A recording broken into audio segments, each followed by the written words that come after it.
बिस्मिल्लाहिर्रहमानिर्रहीम। अस्सलामु अलैकुम। उम्मीद करता हूँ मेरे देखने और सुनने वाले तमाम अहबाब खैरियत से होंगे। वेलकम करता हूँ आपको अपने यूट्यूब चैनल में। आज हम तैयार करने लगे हैं एक नई जगह अपनी क्यारियाँ बनाने के लिए। ये जगह हमारे पास बहुत टाइम पहले से पड़ी थी और यहाँ पर इतना घास उगा हुआ है और ये जगह इतने टाइम से फ्री पड़ी है और ये इतनी सख्त हो चुकी है कि इसको खोदना बहुत मुश्किल है। ये इस तरह समझें कि मुझे सामने पहाड़ नज़र आ रहा है जो कि मैंने सर करना है, लेकिन कोई मसला नहीं, इंशाल्लाह शुरू करते हैं एक साइड से। और ये मैंने घास खोदना सबसे पहले शुरू किया है, इसकी सफाई ऊपर ऊपर से। यहाँ पर घास बहुत ज़्यादा उगा हुआ था। अभी कुछ दिन ही पहले हमने यहाँ से घास काटा है एक मशीन से और अभी यहाँ से हम सफाई कर रहे हैं। सफाई करने के बाद इस जगह की खुदाई शुरू करते हैं और इंशाल्लाह आपको दिखाते हैं साथ साथ।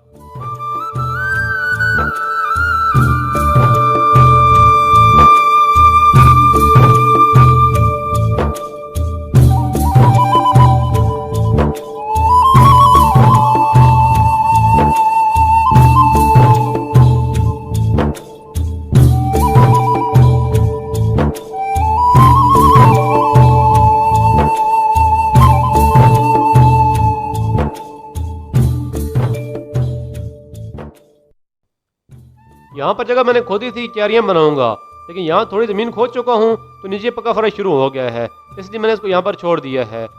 अभी मैंने ज़मीन खोदना शुरू कर दी है और ये बहुत ज़्यादा सख्त काम था।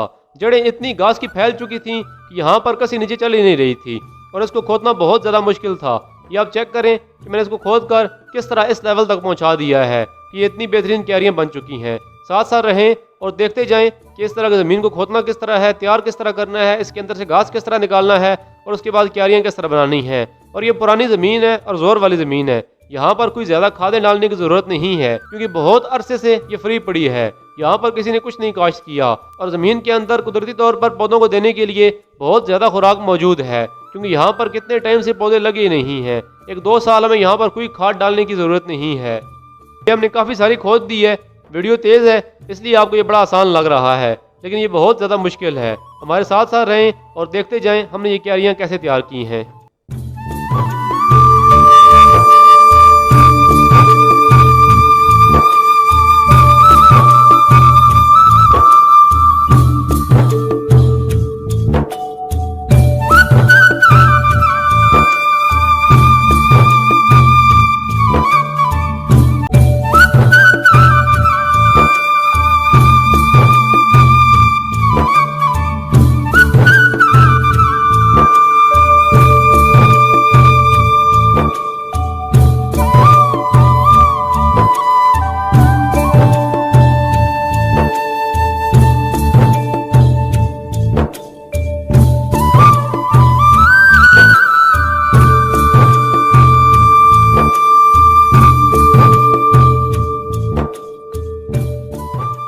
ये हमारे मलिक साहब हैं, इनका तारफ़ मैं आपको पिछली वीडियो में करा चुका हूँ। ये सुबह सुबह आए हैं बड़ी एनर्जी साथ लेकर कि मैं ज़मीन को खोदता हूँ, तुम पीछे हट जाओ। कुछ देर ही खोदी है, उसके बाद ये भाग गए कि ये बहुत सख्त है, इसको पहले पानी लगाएंगे उसके बाद खोदेंगे। लेकिन मैंने आपके सामने काफ़ी सारी खोद दी है, लेकिन इनकी बात ही बिल्कुल ठीक है, ज़मीन बहुत ज़्यादा सख्त थी। अब इसको दोबारा पानी लगाएंगे और कल इसको दोबारा खोदेंगे। ये देखिए मेरे साहब छोड़ के भाग गए हैं। अभी दोबारा से आपका भाई शुरू हो गया है जो ज़मीन रह गई थी उसको खोदने के लिए, और इसको थोड़ा सा लेवल करना है। लेवल करके इसको बराबर करके उसके बाद इसको लगाएंगे पानी और उसकी दोबारा खुदाई कल शुरू करेंगे। ये इस साइड से मैं किनारा बना रहा हूँ इसका, ताकि इसके अंदर हमने जो पानी लगाना है वो पानी यहाँ पर ठहरे, इसके आगे से आगे न निकल जाए। और इसको भी पानी लगाएंगे, पानी लगाने के बाद दोबारा इसको हम कल खोदेंगे इंशाअल्लाह।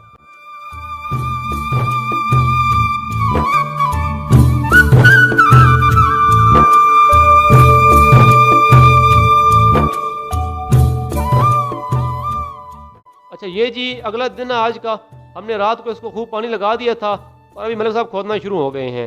अभी ज़मीन हमारी काफ़ी हद तक नरम हो चुकी है, कल बहुत ज़्यादा सख्त थी और मैंने ये पंजी ले ली है। हमारे यहाँ तो उसको पंजी कहते हैं, आपके यहाँ पता नहीं क्या कहते हैं। इससे ज़मीन को लेवल करते हैं और ज़मीन के ऊपर जो पत्थर और रोड़े होते हैं और जो घास होता है उसको एक साइड पर ये कर लेती है। तो मैं इस जगह को लेवल करने लगा हूँ। मलिक साहब ने काफ़ी सारी जगह खोद दी है, तब मैं दूसरी वीडियो बना रहा था, इनकी वीडियो नहीं बना सका। तो अभी ये काफ़ी माशाल्लाह लेवल हो चुकी है।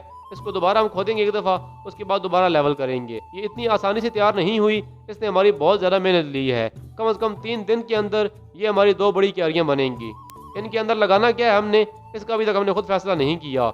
इसके बारे में सोचेंगे, लेकिन इंशाल्लाह क्यारियाँ बनाने के बाद।